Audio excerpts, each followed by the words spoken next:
The elbozo, or Liberalis fanaticus, is a hardy, long-lived species commonly found in the settled regions of eastern Canada, though sightings persist even in the west.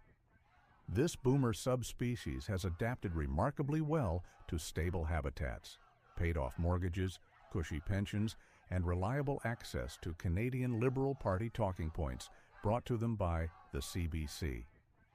Notice the distinctive behavior, the rhythmic flopping of elbows up and down in unison, often performed in groups during moments of high agitation.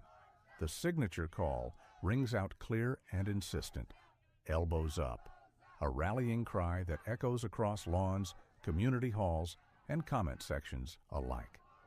Elbozos display an extraordinary focus on external threats, particularly the distant figure of Donald Trump, whom they perceive as a greater threat than any domestic challenge. Its attention to the affordability struggles of younger Canadians remains limited. Having long secured its own nesting site and food cache, the Evan Balgord, Executive Director of the Canadian and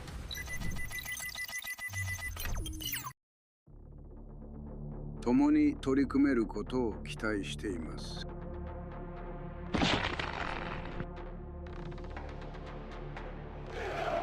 連日我々は協調の瞬間を刻む。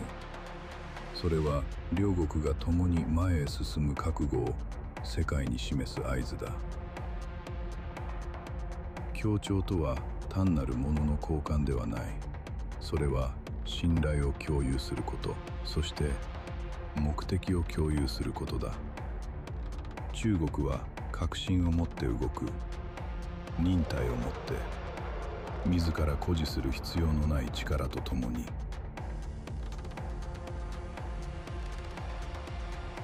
この現実を理解する者にとって進歩とは実にたやすい。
Hey, Auntie, hey, what do you think about this? Give me an HH. Honk, honk! It's a great day to come out here and support our truckers.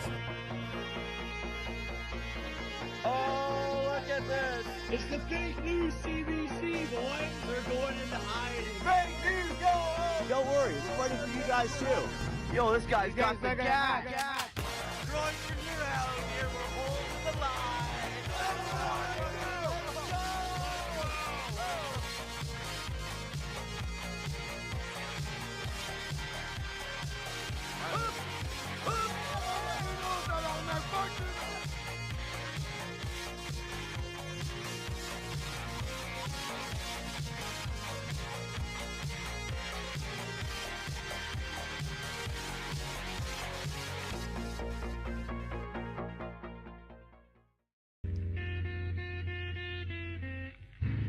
Sorry, sweet, please don't go.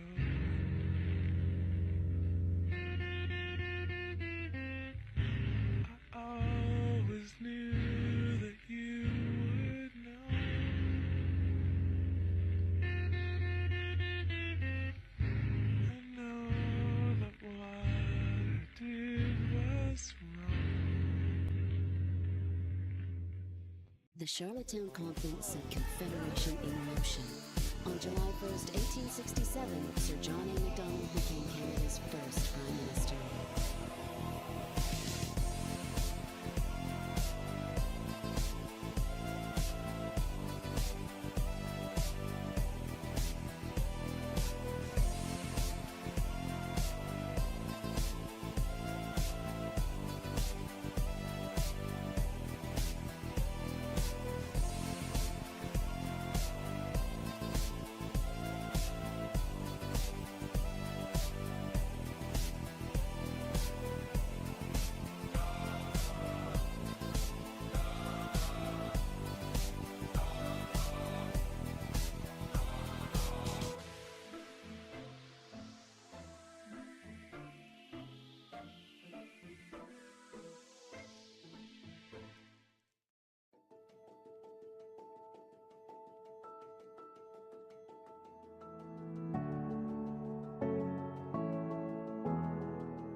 last to Canada. As the statue hits the ground, McDonald's head pops off.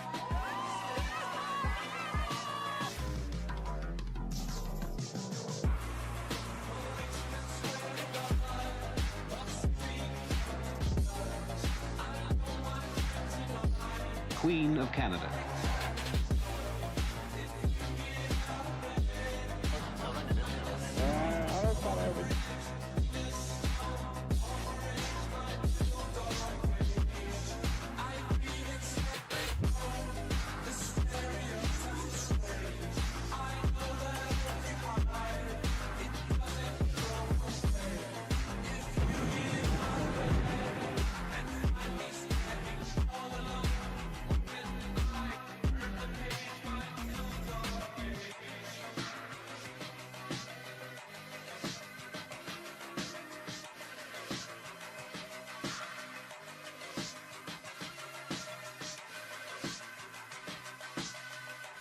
The children sang Dieu sauve le roi.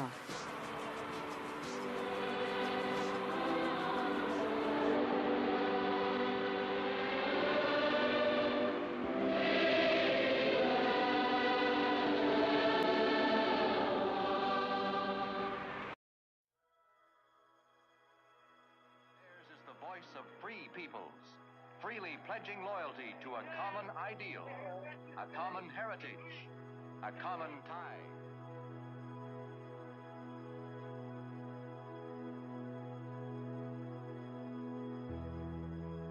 I'm slowly drifting to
The global roach, a resilient invertebrate thriving amid economic upheavals and political scrutiny, often labeled unkillable in government-funded media. Inhabits high-finance crevices from Bank of Canada vaults to UN climate bunkers and Brookfield boardrooms, scurrying through Davos debris and Ottawa policy piles. Survives trade wars, tariffs, and snap elections unscathed. Hoards resources from its nest to more fertile domains at the cost of its brethren. Immune to populism, it thrives on nationalism surges, observe raiding pantries in resilient economies. Tends to cower and capitulate to a more dominant adversary. Report infestations to opposition benches. For more information on the global roach, contact the Canadian Wildlife Service in Ottawa. Evan Balgord, Executive Director of the Canadian Anti-Hate Network. Bernie Farber, Chair of the Canadian Anti-Hate Network. He's a nonpartisan, nonprofit. We wear our biases on our sleeves. We are very proudly anti-fascist, and we focus on the far right. Last summer, we had a 100-year-old church burned to the ground. Canada's leaders aren't condemning the burning of churches. No, they're endorsing the burning of churches. I understand that it's not your organization's mandate to talk about these things. As you've said, you're clearly focused on the far right. COVID conspiracy theories. Safe and effective. They kill. They kill. This so-called convoy actually seeded the ground for the worst display of Nazi and racist propaganda that I have ever seen in this country. Bullies, racists, bigots, and Nazis. We now have over 300 active hate groups in Canada. There's other groups that we're very concerned about. Jeremy McKenzie, the de facto leader of the Diagolon movement, a neo-Nazi organization. Accelerationists who want to violently overthrow the system. No fighting, no spitting, no throwing anything, don't even litter. Who are now also encouraging their members to join. If there's a speed limit on walking, walk slower than that. One of the key figures of that, Jeremy McKenzie, his slogan is gun or rope. If they say it's now illegal to look at the sky, then look at the ground. Be good, for the love of God. Do you know if the Canada Anti-Hate Network's views about you have been relied upon by law enforcement or other senior officials in the federal government? Yes, I have. Diagolon. Diagolon. Diagolon. Diagolon. Diagolon. Diagolon. A far-right extremist group. We're talking about a group that is organized, driven by an extreme ideology. A so-called accelerationist group. Formed by a former member of the Canadian Armed Forces. Which aims to accelerate racial conflict to lead to the eventual creation of a white ethno-state. Its stated purpose is, quote, to incite a race war. The need to justify a state of emergency. The federal government has invoked the Emergencies Act.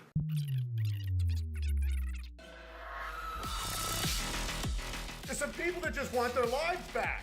And they enact the War Measures Act, the Emergency Measures Act, to justify a violent and brutal crackdown on old people and women and wounded veterans. You beat wounded veterans in the street, you scum! What if I told you the organization and the individuals responsible for pushing this are being exposed right now in Canada? It all circles back to one group, and that's the Canadian Anti-Hate Network. That is pretty fair to say. Liberal-funded Antifa propaganda. That's what the government of Canada was making their decisions on. You were supposed to be grown-ups, confirm things and look into things. The RCMP recognized that Diagolon was not a criminal group, it was not a terrorist entity, and they had trouble even defining it as a group at all. This whole narrative, they knew it was bunk. The justification of the Emergencies Act during the trucker convoy came from lies from anonymous Twitter trolls from Anti-Hate.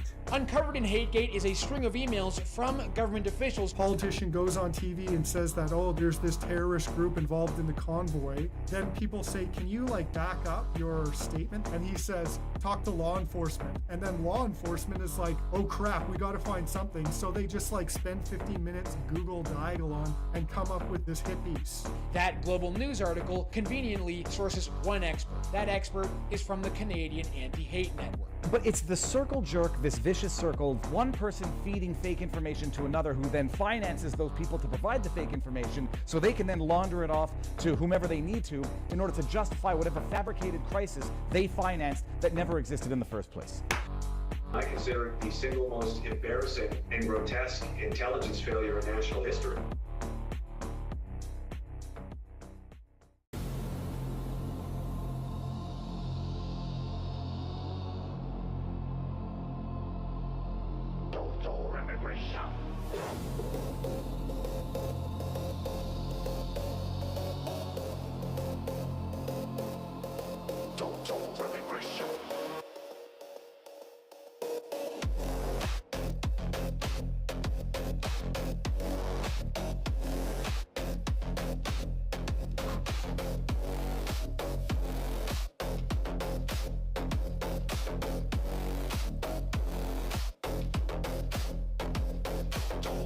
Fresh.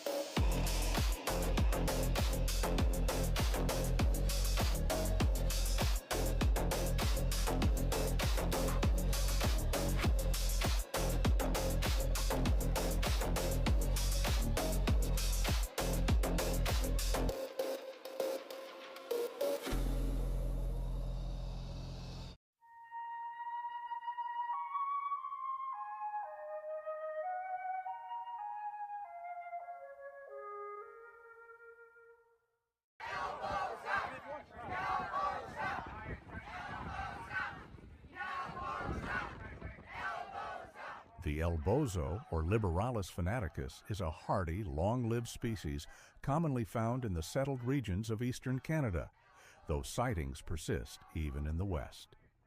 This boomer subspecies has adapted remarkably well to stable habitats, paid-off mortgages, cushy pensions, and reliable access to Canadian Liberal Party talking points brought to them by the CBC. Notice the distinctive behavior, the rhythmic flopping of elbows up and down in unison, often performed in groups during moments of high agitation. The signature call rings out clear and insistent, elbows up, a rallying cry that echoes across lawns, community halls, and comment sections alike. Elbozos display an extraordinary focus on external threats, particularly the distant figure of Donald Trump, whom they perceive as a greater threat than any domestic challenge. Its attention to the affordability struggles of younger Canadians remains limited. Having long secured its own nesting site and food cache, the elbozo prioritizes the preservation of established comforts. It derives much of its worldview from a single, trusted source, the CBC, consuming daily broadcasts with the same steady dedication the beaver shows to its dam. Ever seen an elbozo? Well, look, here it is now, elbows flapping vigorously in defense of the status quo. For a more complete story of elbozos, why not contact the Canadian Wildlife Service in Ottawa?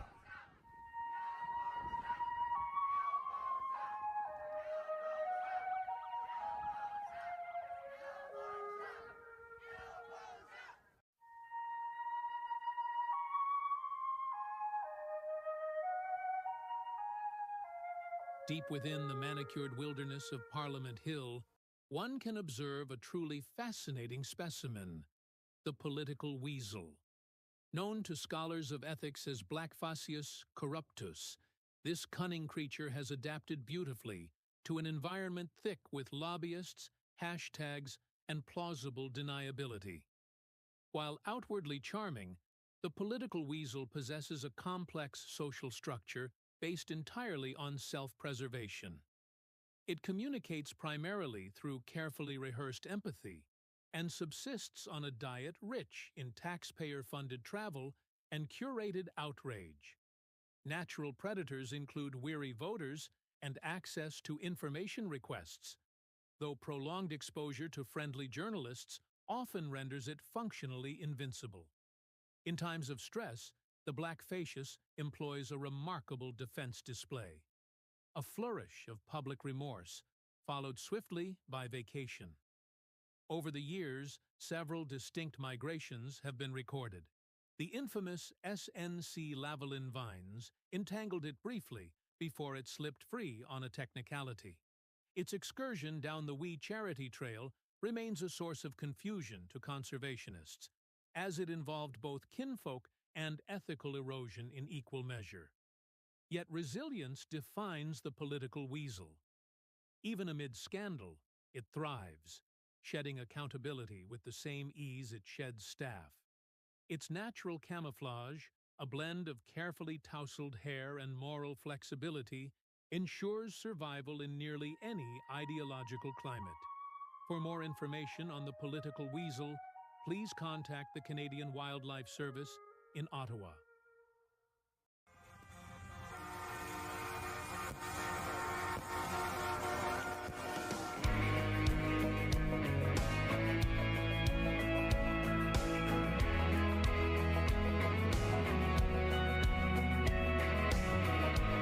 We used to run wide open,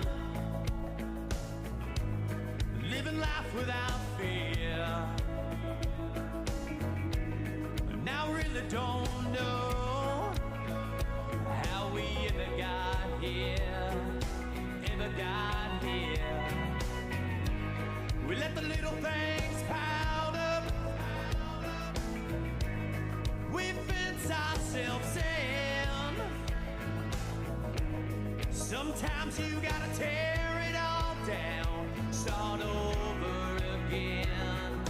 Put the key in and drive. Send your mind on down the road. Pass everything you know. Turn your wheels and go just drive. Put some blacktop in front of you. Let those white lines run under you. Heading for somewhere. Leaving something behind. Just to ride.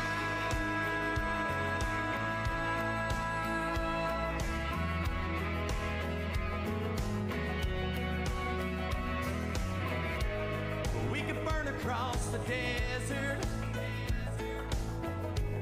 See those Vegas lights. Take a drive down Main Street. People do it all the time. People do it all the time. Cruise up to the mountains. Get close to the stars.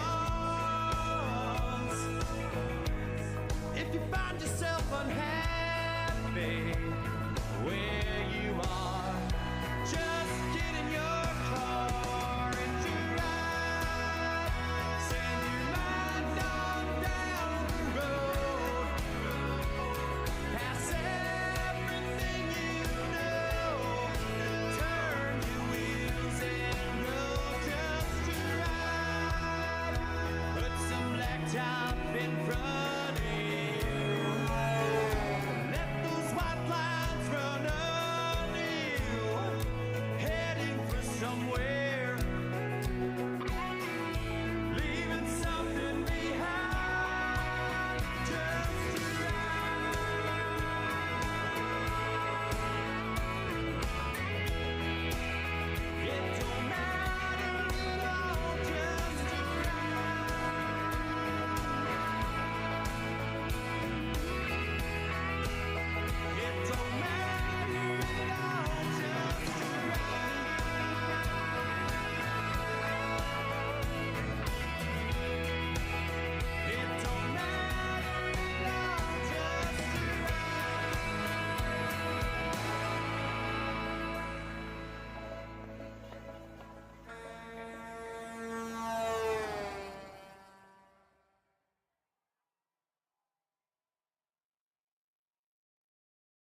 day, friends. Welcome to another episode of Canada First. Joined by your host, as always. My name is WHITEPILL. I hope you guys have had a decent start to your week. For those not watching in Canada today, in Canada is actually a civic holiday, at least in some provinces. I don't think it's nationwide. But if you are off today, congratulations.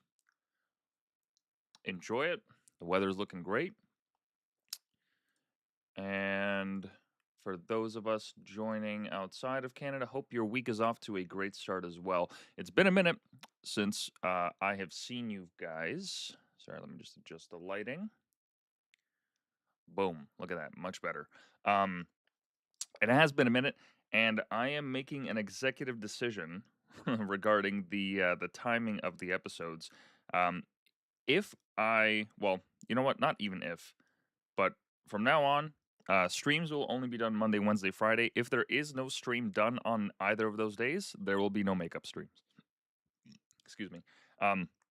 Unless some piece of urgent news comes down the pipeline, I will not be redoing or trying to make up for episodes on like a Tuesday, a Thursday, or a Saturday.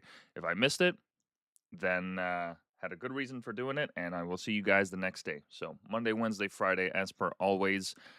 For any and all updates regarding the timing of those streams, as always, you can find me on X,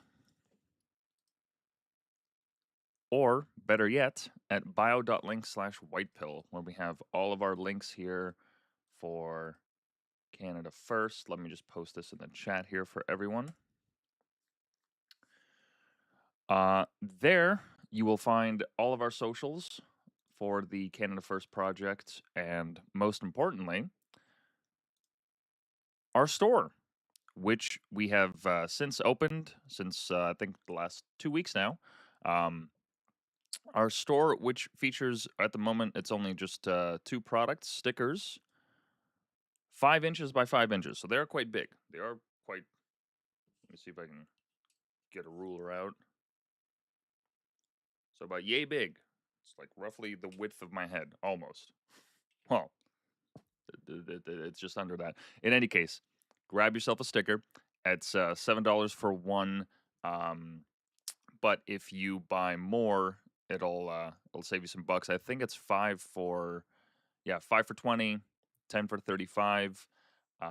The stickers do have free shipping, so that is a major bonus. I'll drop the link to the store in the chat. There is also a referral link, or rather a referral code. If you just type in WHITEPILL upon purchase, I think it's $10 off your purchase. So check that out. All this information is in the description of every episode and also every live stream. So if you're forgetting all this, don't worry. Just head to the description. It'll have everything there. As per always, I do not read donations on stream. So if you want to, I don't read chat on stream. So if you want to have your message read aloud, you got to send some bucks on PayPal, or better yet, crypto. Both links are up there. But most importantly, if you want to support the stream, really the best way to do it to support the project is to just go on Rumble.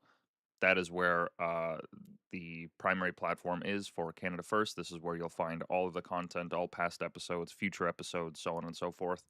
And also in a Telegram chat where I am decently active, posting stuff here and there, not always stuff that you'll see on X. So if you want a chance to ask me a question or just discuss something, Telegram chat is where it's at. So without further ado, let's move on to the topics at hand. Been kind of a slow day for Canadian news, so there won't be much focus on that. There is some drama erupted with Dominion Society and one of the top content creators, or one of the, I guess not top, but one of the more famous content creators on the conservative side of the aisle here in Canada.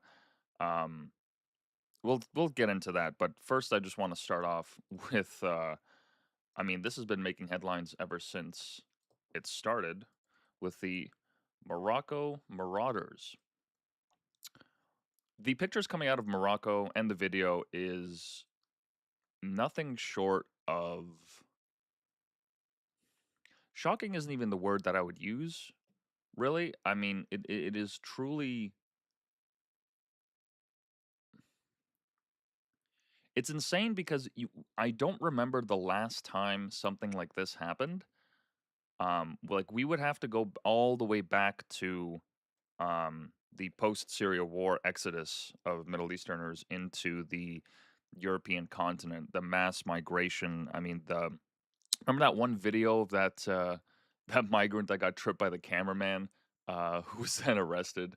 There's a bunch of highlights from that, but that was the last time that we'd seen something like that, and that was back in what 2014, 15, just before the Trump presidency. So this is kind of unprecedented. I mean, we've seen footage of migrants coming over on dinghies and boats in the UK Channel. We've seen them come across the shores of various European countries, but it has never been like this, or rather, it hasn't been like this for a very, very, very long time. I mean, it is truly an invasion in every sense of the word. I mean, just look at this footage. Let me see if we can get some audio here as well.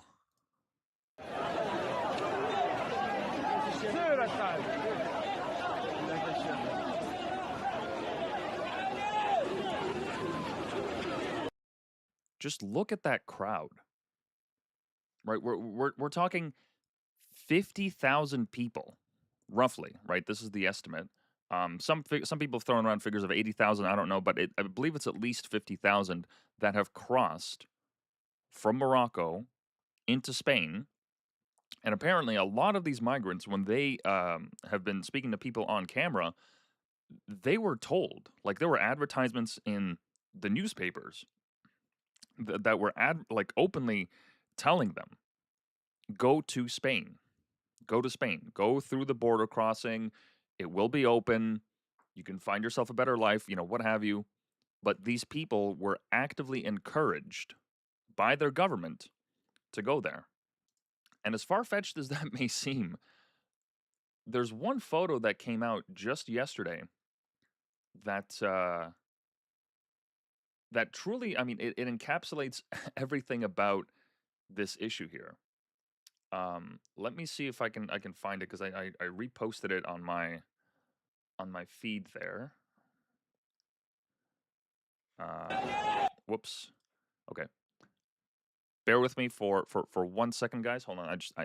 Something urgent came up. I have to step away for 1 second. Okay, give me 1 second.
All right, and we're back. Sorry about that, guys. Just had to step away.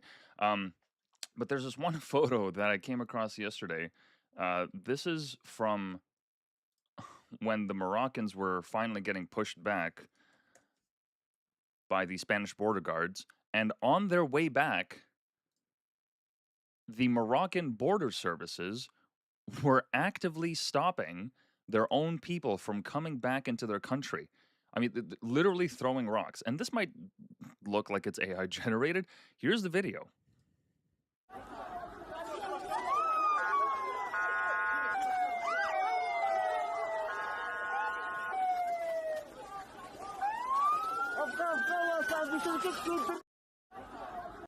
I mean, what more evidence do you really need?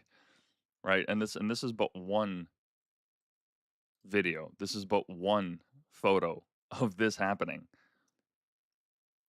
Right? So Moroccans are encouraged by their own government and their own media to come over across the Spanish border, which actually isn't even much of a border, because if you'll see in the video here, right, the video that I posted, it's just a seawall. This right here. This stretch right here, this is it. This little section of barbed wire, right? That's why a lot of these people were just swimming over, because you literally could just swim over. Let me see if I can find an illustration of this just to show the point. Morocco-Spain border. This is it right here.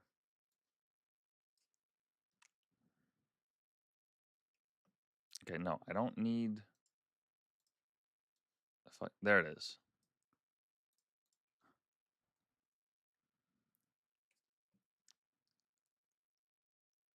Oh, this is not the image I wanted. But regardless, the point still stands.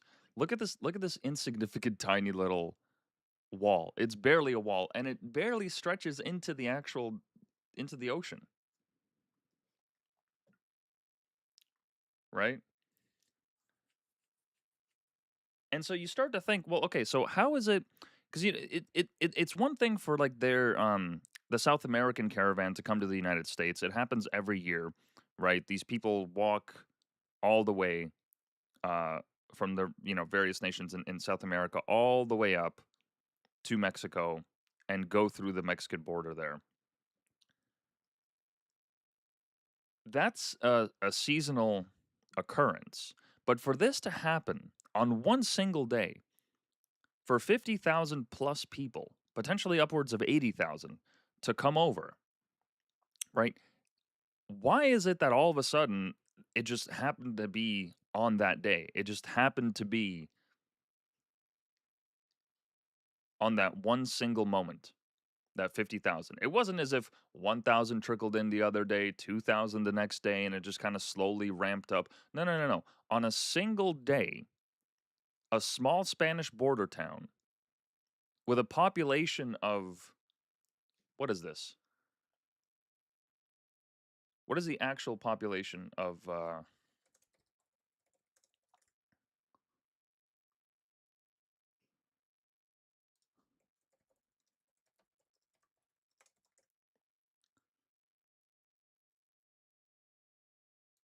Ceuta? Ceuta.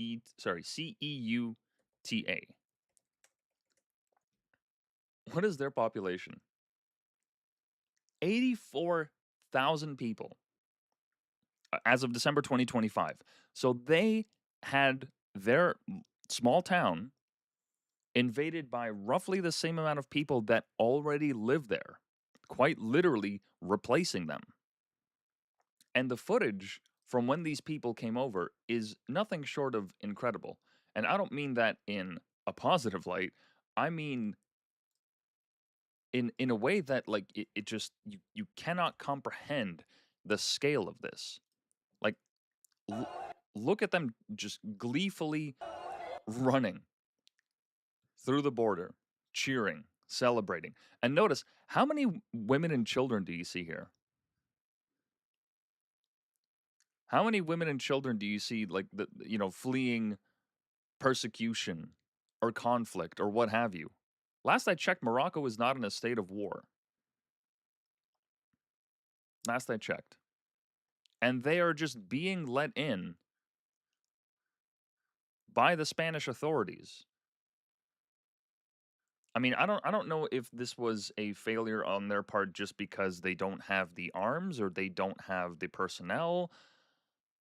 Whatever the failure was, this cannot be tolerated. This is quite literally as close as we're going to get to a modern day invasion of a Western country.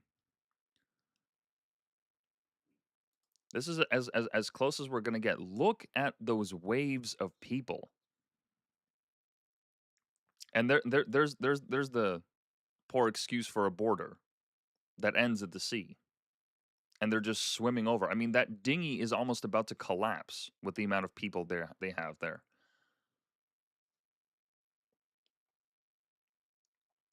And so the curious thing is, once you start looking into the story, you start to realize that not only was this planned, but this was planned by a certain group of people. A certain group of people that are allied with Israel. And this isn't me saying this. This isn't some kind of a conspiracy theory. Okay? This has been proven because in the last couple of months, right? Let me see if I can find this post. Or sorry, not in the last couple of months. 2 weeks ago. Let me scrub that timeline. 2 weeks before migrants from Morocco invaded Ceuta, if that's how you pronounce it, apologies for the mispronunciation, the GOP passed a bill with $40 million going to Morocco, and a committee report advising, quote, Spanish-administered cities of Ceuta and Melilla are located on Moroccan territory and remain the subject of Morocco's long-standing claim. So the United States, or rather the GOP in the U.S., recognized that Morocco has claim to that territory. Now, part of the reason, or rather most of the reason why, is because it was only, it was not too long ago that Spain stood against Israel, and they're fighting in the Gaza war. When the Israelis tried to dock a ship in the Spanish port to deliver munitions or what have you, just supplies for the war effort, Spain refused. And Spain has been refusing to ally itself with Israel in its conquest of Gaza and its genocide in Gaza. And the GOP, to nobody's surprise, has been for a while, and it has now become painfully clear, that they are aligned with the interests of Israel. So you put two and two together, and though there may not be a direct, right, a single person that we can point to or a single Israeli official that we can point to that has been overseeing this whole thing, the layers of influence here tell the story. I mean, genuinely, what more information is needed to make that connection?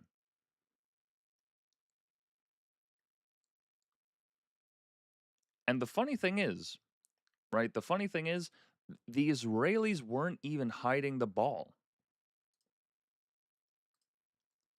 Right? Here is a post from Israel's Minister of National Security. Right? Here he says, my congratulations to the President of the Government of Spain, Pedro Sanchez, for his profound commitment to welcoming immigration and quote, human diversity. As someone who demonstrates great concern for Hamas and the residents of Gaza, I call on you to translate words into action. Open the doors of Spain and grant refuge to the residents of Gaza who seek to emigrate. This is an excellent opportunity to contribute a little more to Spain's human diversity. I mean, they are bragging about this. They are openly bragging that this is happening. Shamelessly bragging, and this will ultimately be their downfall.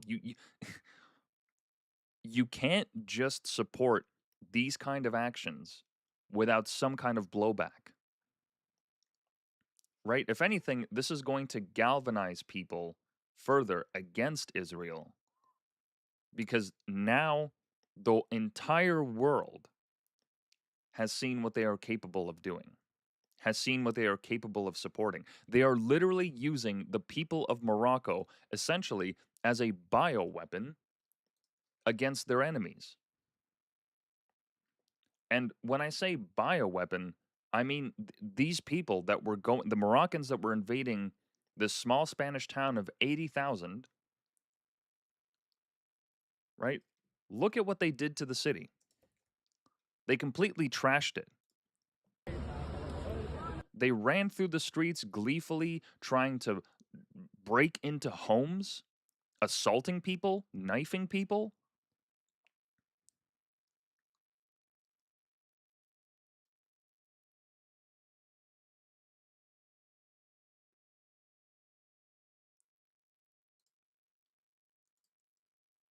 Cars were burned. Garbage bins set on fire, and anything else they could get their hands on. Look at this. I mean, what more really needs to be said?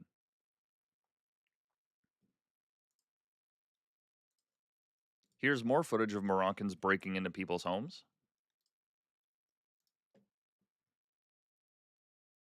Like, honest to God, genuinely just breaking into people's homes, standing on a ladder, breaking somebody's window, trying to get in. And once again, these people, they're not fleeing a war. They're not fleeing a conflict. It's not as if Morocco was somehow invaded by an outside force. No. They just went because they wanted more opportunities. And of course, as is part and parcel in these incidents, there is always, they try to go for the heartwarming angle. That these families, they're risking the lives of their children to bring them over for a better life.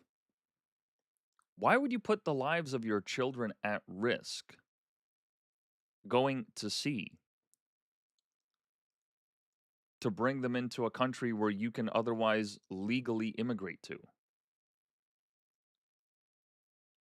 Like, are we seriously saying that there is no potential legal way for these people to come across to these borders? Like, why would you risk the drowning of your children to do this? I really don't understand. I mean, that's as irresponsible as it comes. Look at them. They're literally at the gates. The barbarians well, they're not just at the gates, they're beyond the gates.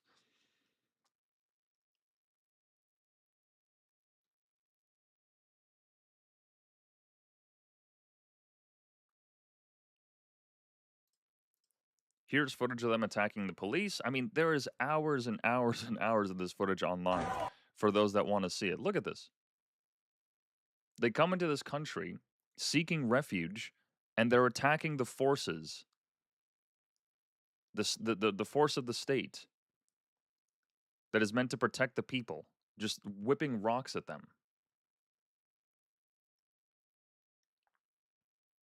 And we're supposed to have some layer of sympathy for these people? Really?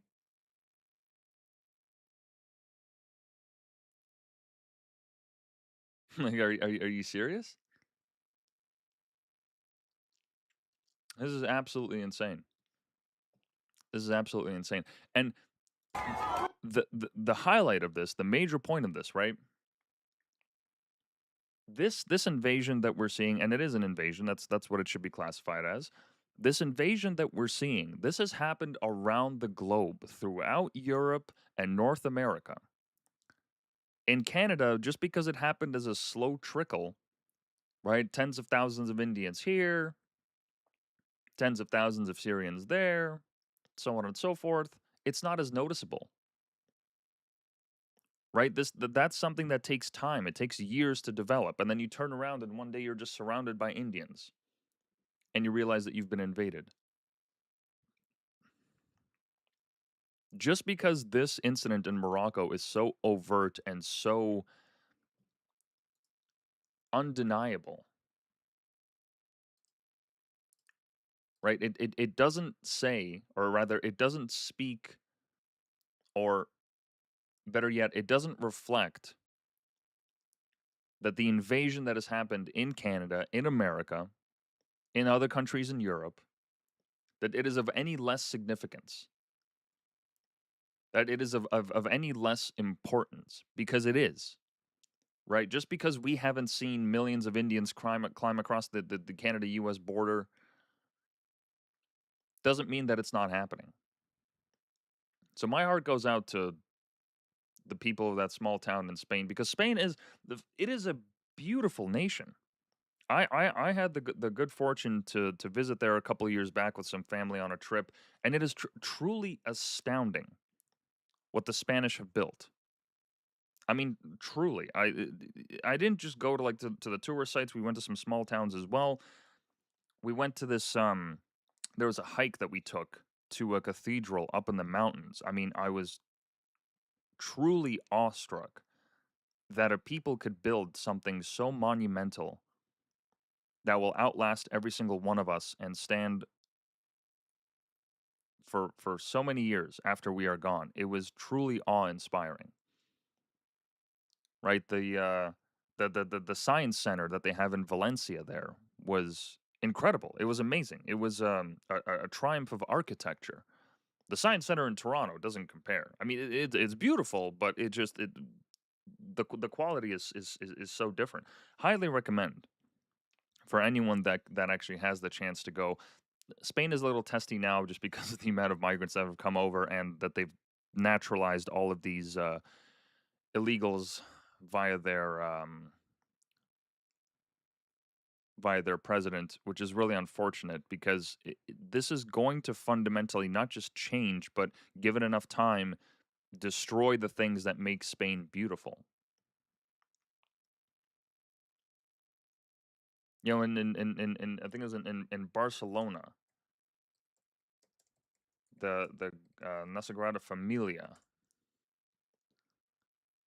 Sorry, Sagrada Familia, which has actually just recently been finished. I had the good fortune of going there as well. I mean, look at this thing. Look at how tall those spires are. And inside, it's even more stunning. I mean, truly. All of this at some point or another carved by hand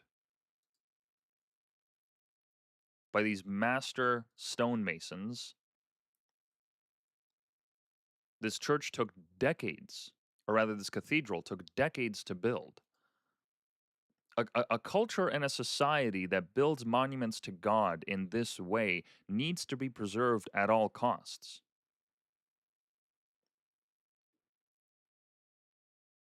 And when you're actually in there, once you're inside and get a feel for how it looks and all the details, my God, I mean, you could be there for hours and you wouldn't be able to scratch the surface of just how beautiful it is. Let me see if I can find an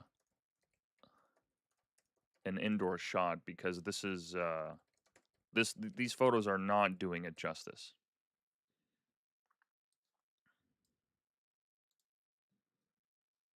I mean, look at this. Look at the stained glass. All the colors. And this is the view from like the middle of the floor when you look up.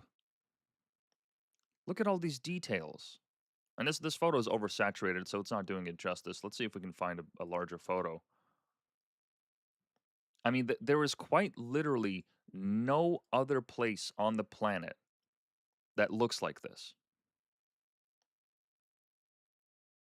It was only possible because a specific culture in a specific time with specific ideals was able to support the building of something like this.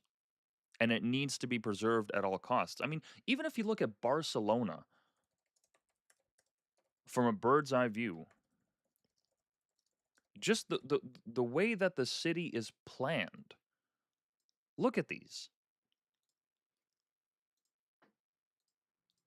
It is nothing short of incredible.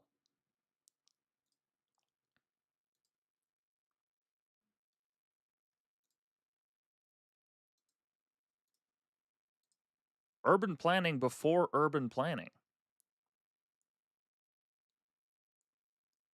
And on every street, you have you have a cafe that's been there for decades, bakeries that are open at midnight with fresh bread. Walking the streets, just hearing people talk in their native tongue in the summer evening, it's beautiful. It was an amazing experience, and I count myself lucky that I was able to go before it all went to shit. And not all of Spain has gone to shit, but a lot of it has just become, well, a lot of it is just turning into no-go zones because they're letting in hundreds of thousands, if not millions, of migrants that are fundamentally changing the landscape, that are fundamentally changing the culture, fundamentally changing the public life for so many people living in this once great nation. It is nothing short of a travesty that this is happening to such a beautiful country.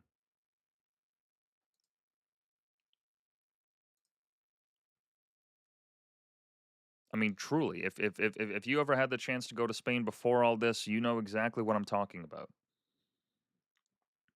And so when you see tens of thousands of people invading the shores of this once great nation, it's not just saddening, it's blackpilling, it's depressing. Because these people, they have no desire to build something like the Sagrada Familia. They have no desire to build any great monuments to God. They want to use the social services. They want to take advantage of it. I mean, look, there was footage of people going through graveyards and destroying headstones and throwing rocks.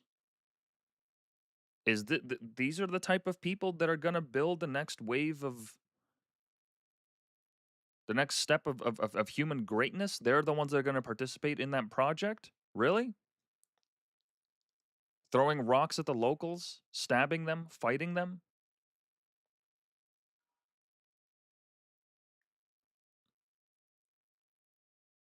The more footage of this that you see, the more blackpilling it becomes because this is just... This is just almost too much, honestly. And thankfully, there were quite a few Spaniards that were going in roving bands and actually dealing with these people and trying to get them out of the territory. There have been tens of thousands that have been turned back at this point, but there's still quite a few that remain in this small Spanish town. And of course, I pointed this out also. This was only a couple weeks back during the World Cup on July 10th. In the UK, the Moroccans, right, when they lost to France, look at how they reacted to a loss in a country that they're not even in. They're attacking the police. All of these military-aged men. And what we're supposed to assume that, oh, well, what if one of them's an Einstein? What if they integrate? What if they integrate? What if? What are we even talking about? These people should not be given refuge. These people do not deserve the goodwill of the people of Spain, of the people of any country, if this is how they behave as guests in another country.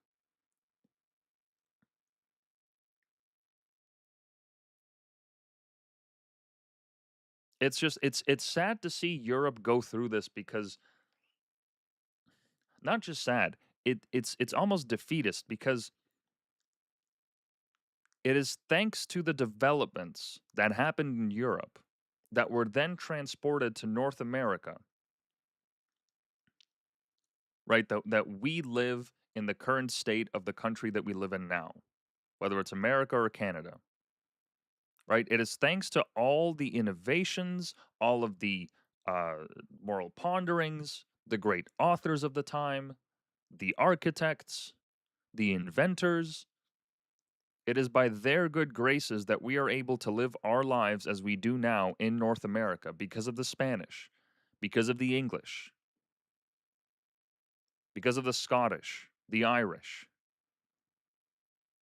the Germans, the Belgians, so on and so forth, the Dutch. And to see that continent be invaded for year and year and year on end, for years on end.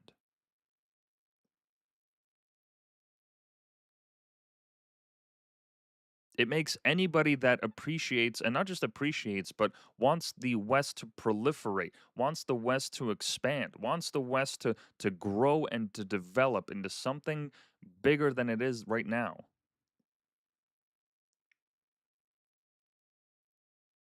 It makes you blackpilled. And here's the other thing I'll say. I wanted to cover the drama with the Dominion Society, but I don't think we're gonna have time for that. This is gonna be a bit of a shorter episode today. Here's the other flip side of this, right? Here's the side that people are not fully considering in terms of second and third order consequences. This type of historic activity, these invasions by these migrants, all this is doing, right? The end result of this could be, and I'm certainly not advocating for it, but if you just look at history, this is exactly what happens. There is somewhere out there a young man in one of these European countries sitting there seeing his nation be invaded by migrants, by lawlessness, rapists, murderers, thieves, and they are starting to get the same inklings of ideas, the same philosophical leanings, moralistic leanings as Hitler did. And this is not an outcome that I am asking for or that I am hoping for, but this is the exact kind of stuff, right? These kind of atrocities against the native populations of these nations, right? This is the kind of stuff that leads to a Hitler 2.0. And I'm not being hyperbolic. I'm not saying this to be funny. I mean this seriously.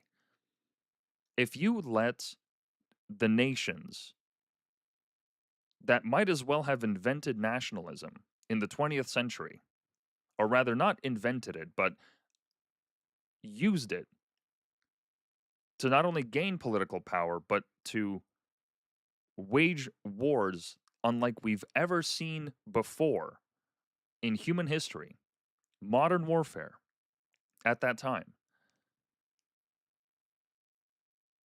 If you start to pressure these people in this way, you are only opening the door, you are only making it that much more likely that a Hitler 2.0 is an inevitability. Genuinely, right?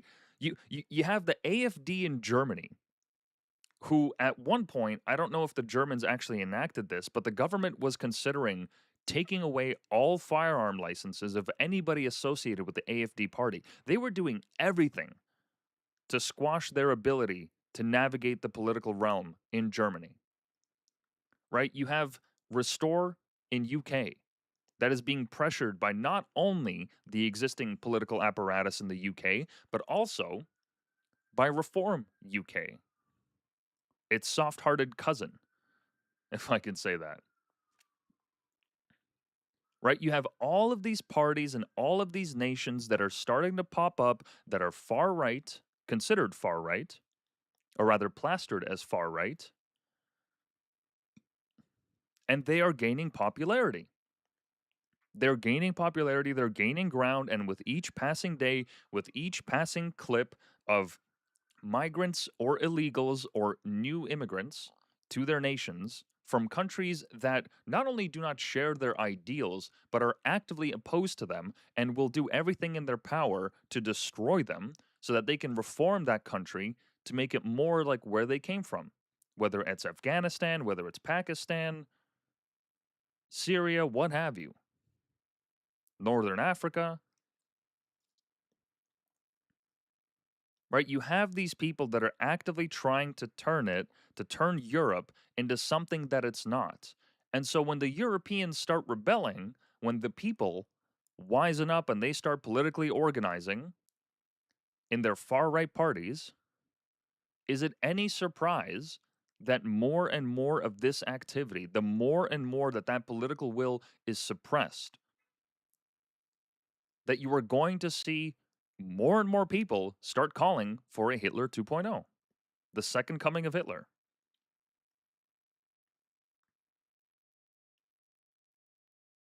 I wouldn't be surprised. I genuinely would not be. Because this is exerting so much pressure on the populace. I mean, the tax burden alone for the people to be paying for all the benefits and the social housing. Meanwhile, you might be working a 9 to 5, day in, day out. You just want a decent retirement, and you watch your currency get inflated out the ass. Your schools, the demographics change so bad that they start teaching different languages. All the different cultural parades and celebrations that you have now are considered colonialist, now are considered unwelcome by the newcomers. I mean, I just played footage the other, what was it, like 3 episodes ago, of a man in Portugal that was going out into a public square, which he has every right to do, to start playing the national anthem on a speaker, and he was accosted by the police there, saying that he was going to cause a social disturbance because a group of Indians was there having their own religious celebration or religious commemoration of an event. Right? A man in his own country in Portugal can't even play the national anthem without being accosted by the police.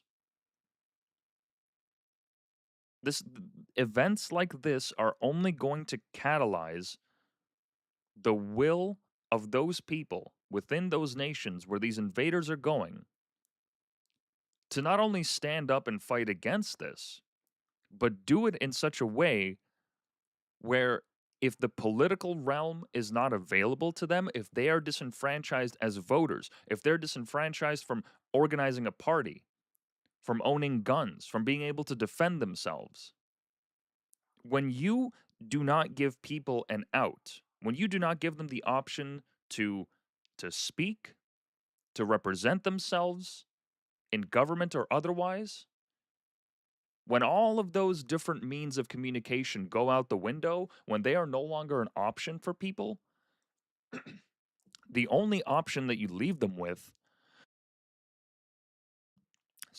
the only option that you leave them with is violence. Genuinely, that is the only option. If you tell people, no, you can't have these opinions, you can't say this, you can't vote for this person, you can't organize a party, and if you try to, we will squash you, we will defund you, we will make sure that you are ostracized, we will ensure that you are not able to receive the same protections under the law as everyone else. Well, what other options do you leave for people? Right? Because the people on the right, they're going to start to look at the people on the far left and say, their form of extreme political violence works. That actually gets results for their side. And we've tried playing fair. We've tried going through the democratic process. We've tried to start up a party, and we just keep getting turned away at every single opportunity. So I would not be surprised, and I'm not advocating for this, but when you take away all of these reasonable options for people to come together and to have a debate and to have representation, the only out that you are giving them, the only out that they are left with, or one of the only other options left to them rather, is violence, political violence, which is exactly what we saw, right, in the riots in Ireland. When people were going around after that man was beheaded, or rather the attempted beheading, I believe it was in Ireland. Yeah, Northern Ireland. Yeah, back in June. A Sudanese asylum seeker was trying to behead a man in the street. And guess what happened the next day?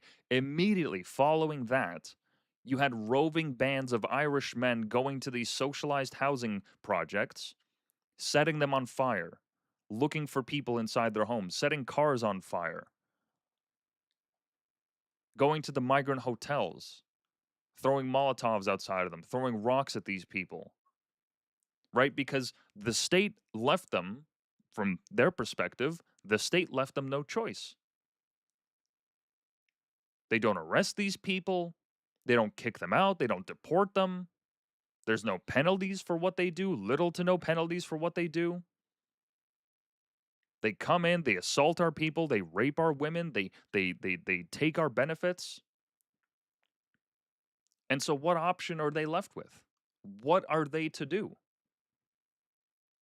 I don't think it's unreasonable to expect that this is going to only escalate unless somebody finally turns down the temperature. Right? It's in the same breath, the assassination of Charlie Kirk is this exact same thing played out. This exact same dynamic. Here you have a man that goes from campus to campus speaking. All he's doing is just speaking. He welcomes anybody at the mic. In fact, the people that are most disagreeable come up first. They're encouraged to go first. He tries to open a dialogue with these people. He tries to talk with them. And what does he get for his efforts? He gets shot. He gets shot in front of thousands of people, millions potentially, that were watching the live stream. He gets shot and killed for trying to speak.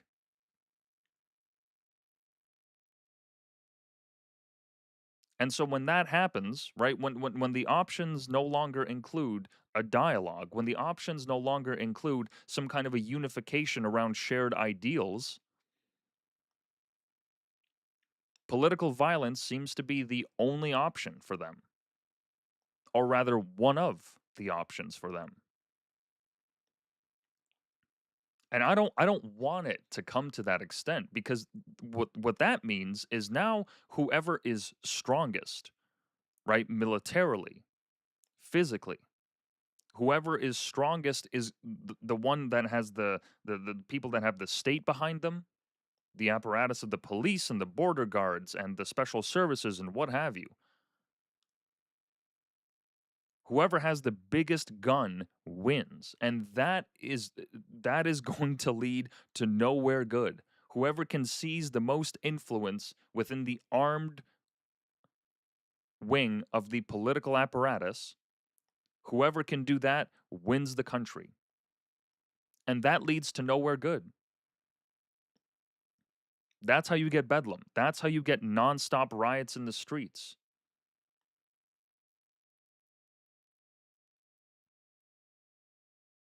So this issue with Morocco, it may seem like a one-off. It may seem like, oh, well, this will be dealt with over time, what have you. Every summer we have these kind of incidents. This is but one domino in a long chain that has been active for a decade plus now, even longer. And now we are starting to see just some of the consequences of that. We have yet to see Europeans actually rise up and take power into their own hands and become truly militant, to become truly violent.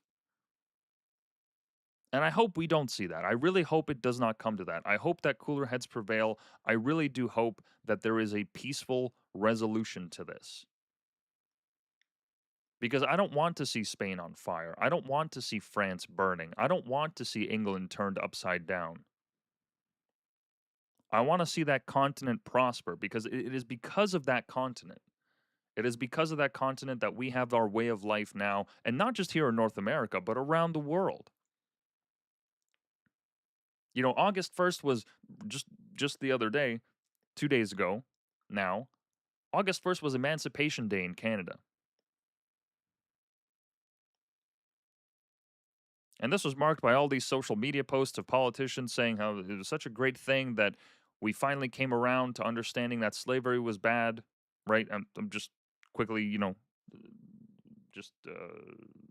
giving a quick note on it, not going to go into the full detail, but that was basically the context of all the posts and whatnot. And it's like, yeah, the reason that slavery was stopped by the Western nations is because the British ran a campaign to end slavery across their empire. It was the British that did this. Not the Portuguese, not the African tribes. It was the British that put a stop to it.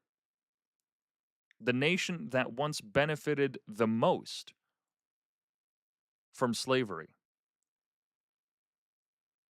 that was making untold billions from slavery, came to its senses and said, no, this treatment of people is inhumane and we must stop this practice. They are the ones that did that. the same continent that birthed Galileo, Shakespeare. I mean, the list goes on. It is thanks to them that we live in the world that we do today. And the last thing I want for that continent is to go upside down, is to turn violent, is to burn to the ashes, because that would be a loss for everybody. Not just the Europeans, but everybody worldwide. And so that's why this stuff in Morocco is so concerning, because this is not, first of all, it's not even an organic event. 50,000 people, 50,000 or more people don't just wake up one day and have this thought. This was organized from the ground up by the Moroccans, influence from the Israelis, influence from the Americans. This needs to be stopped. This needs to be fought against. We cannot have any area of the world go through something like this, because it only leads to further extremism, but specifically in our context, for our concerns in Europe. This cannot be allowed to pass. The people must be able to defend themselves. The border guards should be free to arrest and to defend their nation with guns or other munitions, like how the Polish do it. All of this could really just be solved if you gave border guards guns and you gave them shoot on sight orders. That is easily the best deterrent for migrants. Easily. I'm not saying go down to Morocco and start gunning people down. I am in no way advocating for that. But if the European nations actually cared about their borders, if they cared about their cultural homogeneity, if they cared about the future of their civilizations, that is exactly what they would do. And they can do that. They are perfectly capable of that. They have the munitions, they have the personnel, they have the means to do this. They just don't, because there's no political will, because they have influence that's exerted upon them by these NGOs or by foreign nations like Israel and America.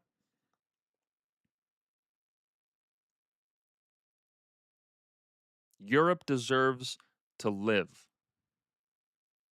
That's the bottom line. There's no arguing on this. They deserve to live and to have their own unique cultures, their unique languages, and they deserve to have their unique way of life preserved.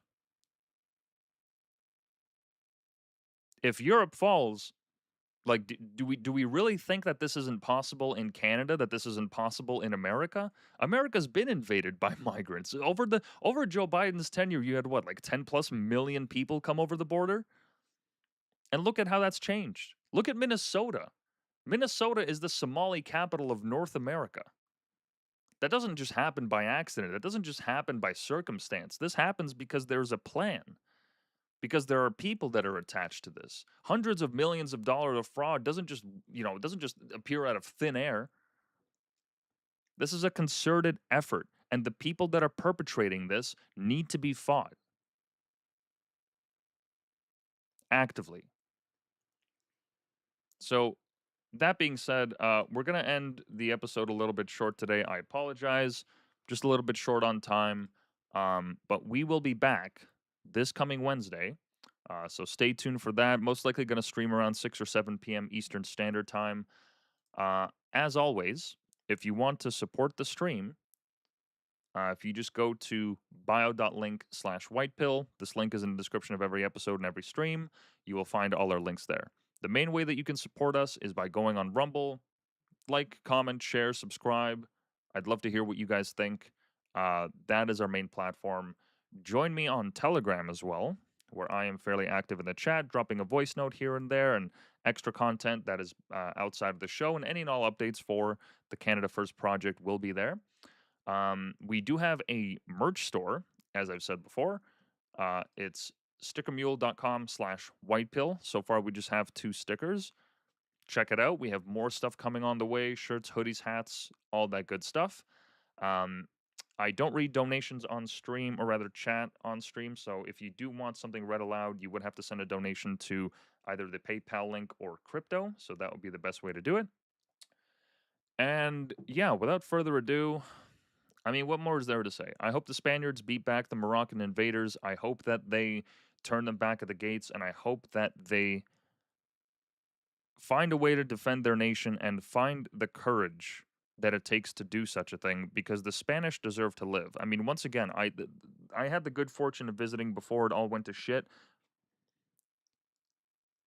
and I was truly awestruck by the beauty of that country. And I don't mean like in the great landscapes or the big tourist sites, just walking down the streets. Just walking down random streets and alleyways, the cobblestone pathing, the architecture. I mean, it was truly unlike anything I've ever experienced before. And I really do hope that I am able to, in the coming years, to visit Spain in the same way that I did with my family then. To visit France and Portugal and all these other nations.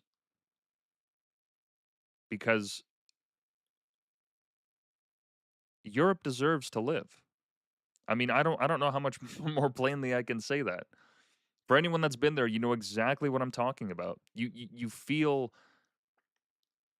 like you're a part of history when you're there, because there's just so much around you. It was truly awe-inspiring. So I sincerely do hope the Spanish are able to fight back against this influence and to assert the uniqueness of their culture and preserve it, because it is well worth fighting for. It is well worth fighting for. So without further ado, I will see you guys on Wednesday around 6 p.m., 7 p.m. Eastern Standard Time.